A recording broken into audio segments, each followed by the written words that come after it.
Hey Beshywap, Lanie's here and welcome back to my channel, or welcome to my channel if you are new here. Kinagagalak kitang makilala, Beshywap, and you can call me Beshywap Lanie. So today's video, i-share ko po sa inyo kung paano kumita sa dropshipping at saan the best kumuha ng mga product na pwede mong ibenta. Sa Facebook page ko na Click My Store, ang method na ginagawa ko ay dropshipping. Nandito ako sa Qatar, pero yung target ko sa Pilipinas. Pag may umorder kay Click My Store, sa sender name ang nakalagay pangalan ko. Paano to gawin? Samahan mo ako sa video na to at ituturo ko sa'yo.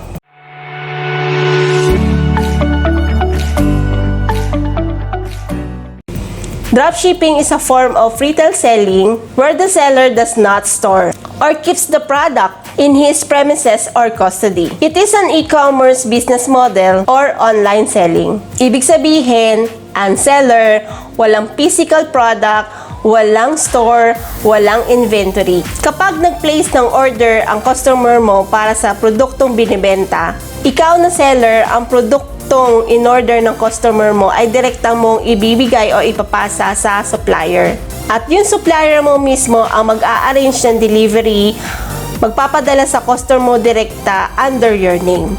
Oo, dahil kapag nag-dropshipping ka, hindi ka nanuloko ng ibang tao at hindi ka rin lumalabag sa anumang batas. Dahil tinutulungan mo lang ang ibang tao para matanggap nila yung item na nais nila. Ibig sabihin dito, nagbibigay ka ng customer service. At yon ang binabayaran nila sa'yo. Una, walang gastos sa warehouse o wala kang binabayarang rental sa store. Pangalawa, wala kang pagod sa pagpapaship ng produktong binibenta. Pangatlo, pwede kang magbenta ng produkto na wala kang kapital. Dahil yung binayad ng customer mo, itatransfer mo sa supplier mo, iiwan mo sa'yo yung markup mo o yung tubo mo at yun ang kinita mo. Una, bank transfer or mobile banking. Pangalawa, PayPal. Pangatlo, smart money. Pang-apat, GCash. In my experience, ang common reason ng mga buyers bakit sila bumibili online kasi ayaw na nilang lumabas. Kung sila lalabas at pipila pa ng mahaba sa bangko or sa remittances, lilipat yan sa ibang online seller kung saan mas convenient. Mas okay sana kung COD or cash on delivery. Pero sa nag-uumpisa gaya natin, hindi pa natin afford yon. Para sa akin, pinaka-convenient yung apat na mode of payment na nabanggit ko. Yung bank account mo, i-register mo siya sa mobile banking para kapag nag-transfer ka sa supplier mo, mabilis. Kapag nagpadala na sa'yo ng proof of payment yung customer mo, same time, itatransfer mo naman yung reseller amount dun sa supplier mo. Ganon din sa PayPal, GCash, at Smart Padala. Sa Pilipinas, sa bawat kanto, bawat barangay, hindi nawawala ang Smart Padala at yung GCash. Now, hundreds of dropshipping companies that provide their services and dropship suppliers in the Philippines and many other countries. Andyan ang AliExpress, China Brands, Lazada, Amazon, at iba pa. Pero yung mga company nabanggit ko ay hindi manufacturer. Matatawag mo silang online marketplace. Diba, sa physical marketplace, iba't ibang tindahan, iba-iba rin ang may-ari. Maaari yung iba sila mismo yung source or sila yung pinaka-maker or manufacturer, o yung iba naman inaangkat lang ito para ibenta. Ang ginagawa ko, naghahanap ako ng mga manufacturer or yung sila mismo yung tumatahi o gumagawa ng produktong ibibenta ko. Kapag direkta tayong kumukuha sa manufacturer or tahian or kung sino man yung gumagawa, pag direkta tayo dun sa mismong gumagawa, mas malaki yung chance nating kumita ng mas malaki at makapag-offer tayo ng mas murang presyo. So yun mga Beshywap, ipapakilala ko sa inyo yung nakilala kong company na sila mismo yung gumagawa ng mga trendy and quality bags, wallets, accessories, face mask, and also ngayon pinapasok na nila yung clothing, yung RTW na magugustuhan ng mga mamimili. Gaya ng sinabi ko sa inyo kanina, andito ako sa Qatar, ang market ko nasa Pilipinas, pero akala ko pang Pilipinas lang yung produktong binibenta ko. Nakakapag-supply din ako international. Ops, wag kang kabahan dahil hindi ito networking na kailangan mo ng membership fee or downline. Ibig sabihin, libre ang magnegosyo kasama sila. Kasama ang Bags on Demand. Ang Bags on Demand ay local manufacturer ng bags and wallets sa Laguna. Proudly Filipino made. Kaya nilang mag-ship at mag-supply worldwide. Na-featured na sila sa Umagang Kay Ganda ng ABS-CBN ng 2 beses. By dropshipping.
So, try mo rin Beshywap. You can check their website through www.bagsondemand.ph. Check their products, read the business guidelines, terms and conditions, and sign up for free. I hope you like this video, and if you think na nakatulong sa inyo ang video na ito, please don't forget to subscribe and hit the bell button para updated ka sa mga bago kong video. Hanggang sa muli mga Beshywap!